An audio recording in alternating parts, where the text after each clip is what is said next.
बहुत बड़ी खबर आ रही है। विमान हादसे में डिप्टी सीएम अजीत पवार का निधन। महाराष्ट्र में शोक की लहर। बारामती।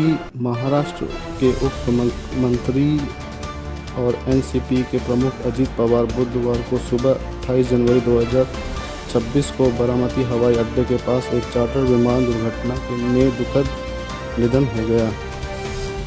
66 वर्षीय नेता मुंबई से बारामती जा रहे थे जब उनका विमान लैंडिंग के दौरान लो विजिबिलिटी के कारण क्रैश हो गया। विमान में सवार सभी 5 लोगों की मौत हो गई। राज्य सरकार के 3 दिनों की राजकीय शोक की घोषणा की है। सत्ता का उत्तराधिकारी कौन? अजीत पवार के निधन के बाद महाराष्ट्र की राजनीति में एक बड़ा शून्य पैदा हो गया है।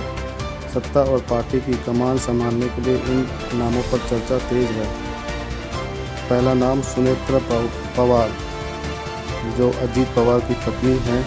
राज्यसभा सांसद सुनेत्रा पवार को बारामती में अजीत दादा की विरासत संभालने के लिए सबसे बड़ा और मजबूत दावेदार माना जा रहा है। पार्थ पवार, जो अजीत पवार के पुत्र हैं, अपने पिता के राजनीतिक विरासत को आगे बढ़ाने के लिए पार्थ पवार पर भी सबकी निगाहें टिकी है।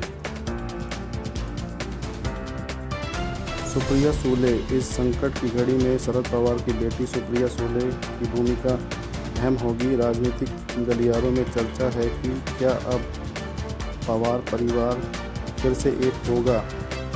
वरिष्ठ नेता छगन भुजबल, प्रफुल्ल पटेल और सुनील तटकरे जैसे अनुभवी नेता पार्टी को संभालने में मुख्य भूमिका निभा सकते हैं। विलय की संभावना।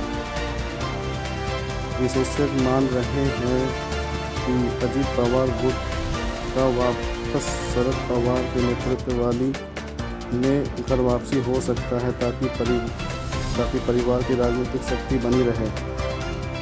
अगला कदम हादसे की जांच। विमान दुर्घटना जांच ब्यूरो AIB द्वारा की जा रही है। अजीत पवार का अंतिम संस्कार गुरुवार 29 जनवरी को उनके पैतृक गांव कटेवाड़ी बारामती में किया जाएगा।